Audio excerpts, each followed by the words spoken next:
Assalamualaikum warahmatullahi wabarakatuh. Di sini kami akan mempresentasikan Internet of Things.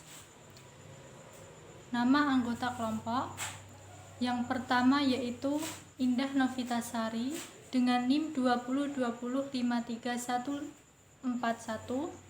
Yang kedua Lutfi Mahmudah dengan NIM 2020531152. Yang ketiga Doni Indra Pramana dengan NIM 2020531153. Dan yang keempat yaitu Muhammad Abdul Latif dengan NIM 2020531154. Dan yang kelima Ida Safitri Nur Fatimah dengan NIM 2020531155. Pengertian Internet of Things yaitu suatu konsep di mana objek tertentu punya kemampuan untuk mentransfer data lewat jaringan tanpa memerlukan adanya interaksi dari manusia ke manusia ataupun dari manusia ke perangkat komputer. Internet of Things lebih sering disebut dengan singkatannya yaitu IoT. Prinsip dasar istilah Internet of Things terdiri dari dua bagian utama yaitu Internet yang mengatur konektivitas dan Things yang berarti objek atau perangkat. Ada sekitarnya 7 prinsip dari yang menopang IoT. Prinsip dasar yang pertama, Big Data Analog. Big analog data bisa didapatkan dari berbagai macam sumber yang sifatnya alami seperti cahaya, sinar radio, getaran, suhu, dan sebagainya, serta bisa dihasilkan oleh peralatan mekanis atau elektronik. Yang kedua, perpetual connectivity, yaitu konektivitas yang terus-menerus menghubungkan perangkat ke internet. IoT yang selalu terhubung dan aktif dapat memberikan 3 manfaat utama seperti monitor, maintain, motivate. Yang ketiga, really real time. Definisi real time untuk IoT berbeda dari definisi real time pada umumnya. Real time sebenarnya dimulai dari sensor atau saat data diperoleh. Real time untuk IoT tidak dimulai ketika data mengenai switch jaringan atau sistem komputer. Prinsip dasar 4. Spectrum of Insight. Spectrum of Insight berasal dari data IoT yang berkaitan dengan posisinya dalam 5 fase data flow, yaitu real time, in motion atau bergerak, early life, at rest atau saat istirahat, dan arsip. Real time diperlukan untuk menentukan respon langsung dari sistem kontrol di ujung lain dari spektrum. Data yang diarsipkan di pusat data atau cloud dapat diambil untuk analisis komparatif terhadap data yang lebih baru. 5. Immediacy versus depth. Dengan berbekal komputer dan solusi IoT di era digital ini, akan ada pertukaran antara kecepatan dan kedalaman yang kita dapatkan. Artinya seseorang bisa langsung mendapatkan time to insight pada analitik yang belum sempurna, seperti perbandingan suhu atau transformasi Fourier cepat untuk menentukan apakah memutar roda pada drum akan menyebabkan kecelakaan. Time atau waktu di sini dibutuhkan untuk mendapatkan insight atau wawasan yang mendalam tentang suatu data. Data yang dikumpulkan membutuhkan waktu yang lama untuk dianalisis dan sejumlah besar perangkat komputer back-end. 6. Shift left. Untuk mendapatkan wawasan yang cepat dan menyeluruh tergolong sangat sulit. Namun beberapa insinyur berhasil mengatasi kesulitan itu dan mendapatkannya. Fenomena ini disebut dengan the genius of the end. Drive untuk mendapatkan wawasan tersebut akan menghasilkan komputasi dan analisis data canggih yang biasanya disediakan untuk cloud atau pusat data. Untuk menghasilkan komputasi serta analisis data yang canggih, komponen utama yang dilibatkan adalah drive. 7. The next V. Big data biasanya ditandai dengan V, yaitu volume, velocity, variety, dan value. The next V yang dimaksud adalah visibility. Ketika data dikumpulkan, para ilmuwan data di seluruh dunia harus bisa melihat dan mengaksesnya sesuai kebutuhan. Visibilitas menawarkan kemudahan yang menjadikan pengguna tidak harus mentransfer sejumlah besar data ke orang atau lokasi yang jauh.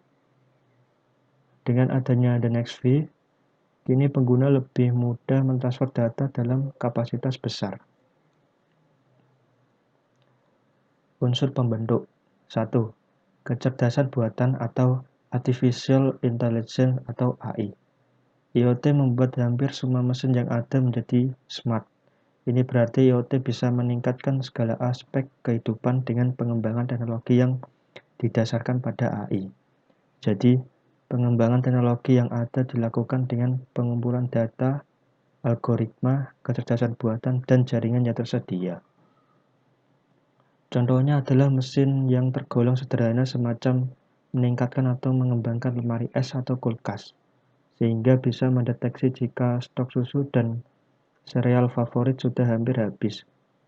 Bahkan bisa juga membuat pesanan ke supermarket secara otomatis jika stok mau habis. 2. Konektivitas. Dalam IoT, ada kemungkinan untuk membuat atau membuka jaringan baru dan jaringan khusus IoT. Jadi jaringan ini tak lagi terikat hanya dengan penyedia utamanya saja. Jaringannya tidak harus berskala besar dan mahal. Bisa tersedia pada skala yang jauh lebih kecil dan lebih murah. IoT bisa menciptakan jaringan kecil tersebut di antara perangkat sistem. Jadi IoT dapat membuka jaringan baru tanpa harus terikat dengan jaringan utamanya. IoT dapat menciptakan jaringan kecil di antara perangkat sistem. Unsur pembentuk. 3. Sensor. Sensor merupakan pembeda yang membuat IoT unik dibanding mesin canggih lainnya. Unsur ini mampu mendefinisikan instrumen yang mengubah IoT dari jaringan standar dan cenderung pasif dalam perangkat, sehingga menjadi suatu sistem aktif yang sanggup diintegrasikan ke dunia nyata sehari-hari. Yang keempat, keterlibatan efektif atau engagement effective engagement. Engagement yang sering diterapkan teknologi umumnya yang termasuk positif. IoT ini mengenalkan paradigma yang baru bagi konten aktif, produk maupun keterlibatan layanan. Yang kelima, perangkat berukuran kecil. Perangkat seperti yang diperkirakan para pakar teknologi memang menjadi semakin kecil, semakin murah, dan lebih kuat dari masa ke masa. IoT memanfaatkan perangkat-perangkat kecil yang dibuat khusus ini agar menghasilkan ketetapan, skalabilitas, dan fleksibilitas yang baik. Manfaat Internet of Things atau IoT. Beberapa manfaat IoT mungkin tidak terlalu ketara, tetapi bukan berarti tidak bisa dirasakan. Di bawah ini adalah 3 manfaat IoT yang akan didapatkan langsung dari IoT, yaitu ada 1. Konektivitas. Di era digital ini manusia bisa mengucapkan selamat tinggal pada era pengoperasian perangkat secara manual. Dengan IoT, manusia bisa mengoperasikan banyak hal dari suatu perangkat, misalnya smartphone. Konektivitas artinya mampu menyambungkan data atau informasi melalui jaringan tanpa interaksi dari manusia ke manusia atau manusia ke perangkat komputer. Oke, yang kedua ada efisiensi. Dengan adanya perangkat pada konektivitas, Berarti terdapat penurunan jumlah waktu yang biasanya dihabiskan untuk melakukan tugas yang sama. Efisien, artinya tepat sesuai dengan harapan. Kemudian yang ketiga, kemudahan. Perangkat iOS seperti smartphone kini mulai menjadi perangkat yang bisa dimiliki oleh sebagian besar orang. Artinya mempermudahkan pekerjaan manusia. Internet of Things bekerja berdasarkan pemrograman yang telah dibuat. Program tersebut berfungsi untuk menghubungkan sistem dengan sistem agar dapat bekerja dan berinteraksi secara otomatis. Manusia hanya sebagai pengawas agar sistem dapat berjalan dengan lancar. IoT ini tidak terhalang oleh jarak berapapun jauhnya. Lalu, untuk hambatan terbesarnya adalah bagaimana penyusunan jaringan komunikasi dalam sistem IoT itu sendiri. Hal tersebut dikarenakan jaringannya sangatlah kompleks dan memerlukan sistem keamanan yang cukup ketat, sehingga tidak jarang sistem IoT mengalami kegagalan dan menghabiskan banyak biaya. Untuk contoh perangkat IoT dalam kehidupan sehari-hari, sudah tidak asing kita temui pada laptop, gadget, smartphone, dan lain sebagainya. Berikut ini kita sajikan 3 perangkat IoT. Yang pertama, Nest Smart Thermostat. Nest adalah termostat yang terhubung dengan internet. Nest mampu menyesuaikan suhu secara otomatis, sehingga rumah dapat lebih efisien dan membantu menghemat tagihan pemanas serta pendingin. Nest ini juga dapat terhubung melalui aplikasi seluler, sehingga pemilik dapat mengontrol Nest meskipun tidak berada di dalam rumah. Yang kedua ada August Smart Lock. Pemilik rumah tidak lagi memerlukan kunci manual, karena ketika tiba di rumah, kunci akan terbuka secara otomatis dan mengunci ketika pintu ditutup. Yang ketiga ada Automatical Tracking Adapter. Automatical Tracking Adapter bisa melacak informasi mobil dengan menggunakan adaptor yang berada di dalam mobil.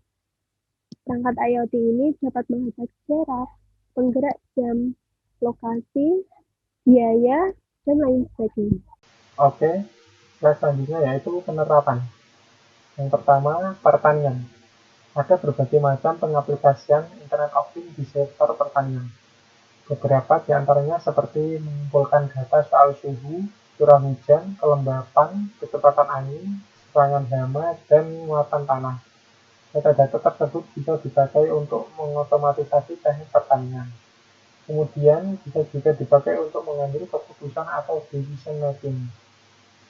Berdasarkan informasi yang ada demi meningkatkan kualitas dan kuantitas, meminimalkan risiko dan limbah, serta mengurangi upaya yang diperlukan dalam pengelola tanaman. Sebagai contoh, petani sekarang sudah bisa memantau suhu dan kelembapan tanah dari jauh, dan bahkan menerapkan data yang diperoleh dari Internet of Things untuk program pemupukan yang lebih presisi. Yang kedua, ada energi. Jumlah besar perangkat yang memakan energi semacam switch, outlet listrik, lampu, televisi, dan lain-lain ini sudah bisa terintegrasi dengan konektivitas internet. Integrasi itu memungkinkan mesin-mesin ataupun jaringan untuk berkomunikasi dalam menyeimbangkan pembangkitan listrik serta penggunaan energi yang lebih hemat maupun efektif. Perangkat ini juga bisa memungkinkan akses remote control dari pengguna, atau bisa juga memanajemen dari suatu pusat lewat interface yang berbasis cloud. Selain itu, bisa juga mengaktifkan fungsi semacam penjadwalan, misal untuk menyalakan atau mematikan mesin pemanas, mengendalikan oven, mengubah kondisi pencahayaan dari terang ke redup, dari redup ke mati, dan lain sebagainya. Jadi dengan Internet of Things di bidang ini, sistem bisa berkumpul dan bertindak berdasarkan informasi yang terkait dengan energi dan daya demi meningkatkan efisiensi produk dan distribusi listrik. Yang ketiga, lingkungan. Aplikasi pemantau lingkungan dari Internet of Things biasanya memakai sensor dalam membantu terwujudnya perlindungan lingkungan. Penerapannya misalnya dengan memantau kualitas udara atau air, kondisi atmosfer atau tanah, bahkan juga bisa mencakup pemantauan terhadap satwa liar dan habitatnya. Tidak hanya itu, bisa juga Internet of Things dimanfaatkan dalam penanggulangan bencana semacam sistem peringatan dini tsunami atau gempa bumi. Hal ini tentunya bisa sangat membantu. Perangkat Internet of Things dalam hal ini berarti punya jangkauan geografis yang sangat luas. Yang keempat, otomatisasi rumah. Perangkat Internet of Things juga bisa dipakai untuk memantau dan mengontrol sistem mekanis, elektrik, dan elektronik yang digunakan di berbagai jenis bangunan, misalnya industri atau rumah seperti tempat tinggal. Alat atau pengembangan Internet of Things ini juga bisa memantau penggunaan energi secara real-time untuk mengurangi konsumsi energi. Tidak hanya itu, bahkan bisa juga melakukan pemantauan terhadap para pengguna. Contohnya, begitu masuk ke dalam rumah pada saat malam hari, lampu akan menyala secara otomatis. Kemudian jika sudah masuk waktu tidur, lampu akan mati secara otomatis. Dan saat pagi hari, tanaman akan disiram dengan alat penyiram tanaman secara otomatis. Semua itu bisa terintegrasi menjadi sistem rumah pintar. Selanjutnya, nomor 5, medik dan kesehatan. Dalam dunia medik dan kesehatan, Internet of Things akan dikembangkan terus. Bahkan nanti di masa yang akan datang, seluruh rekaman kesehatan bisa ditransfer langsung ke tenaga medis maupun rumah sakit. Data-data yang bisa diakses dan dikirimkan semacam detak jantung, tingkat gula dalam darah, dan lain sebagainya. Smartphone atau ponsel pribadi akan jadi alat pemantau kesehatan yang canggih dan tentunya bisa sangat membantu. Perangkat Internet of Things yang ada bahkan bisa memberikan peringatan saat kesehatan menurun atau memberikan saran pengobatan dan bahkan membuat janji temu dengan dokter. Sebenarnya beberapa teknologi canggih Internet of Things telah dikembangkan dan diterapkan di bidang ini. Contohnya tempat tidur pintar yang bisa otomatis memberitahu dokter atau perawat ketika pasien hendak bangun dari tempat tidur. Menurut laporan dari Goldman Sachs di tahun 2015, perangkat kesehatan semacam ini bisa menyelamatkan negara dari anggaran kesehatan yang berlebih. Yang keenam, ada transportasi. Internet of Things bisa membantu manusia dalam integrasi komunikasi, kontrol, dan pemrosesan informasi pada berbagai sistem transportasi yang ada. Penerapan Internet of Things memang terus-menerus meluas ke berbagai aspek sistem transportasi. Tak hanya teknologi mesinnya yaitu kendaraannya, tapi juga infrastruktur serta menyinggung fungsi pengemudi atau penggunanya. Interaksi dinamis yang terjadi antar komponen-komponen itu berasal dari sebuah sistem transportasi. Sistem tersebut memungkinkan komunikasi antar dan intra kendaraan, kontrol lalu lintas yang lebih efektif karena tergolong cerdas, parkir yang lebih cerdas, manajemen logistik dan armada, kontrol kendaraan, dan juga terkait faktor keselamatan maupun bantuan di jalan. Jadi kesimpulan dari Internet of Things adalah konsep di mana objek tertentu punya kemampuan untuk mentransfer data lewat jaringan tanpa memerlukan adanya interaksi dari manusia ke manusia ataupun dari manusia ke perangkat komputer. Internet of Things lebih sering disebut dengan singkatannya yaitu IoT. Istilah Internet of Things terdiri dari dua bagian utama yaitu Internet yang mengatur konektivitas dan Things yang berarti objek atau perangkat. Sekian presentasi dari kelompok kami. Terima kasih. Wassalamualaikum warahmatullahi wabarakatuh.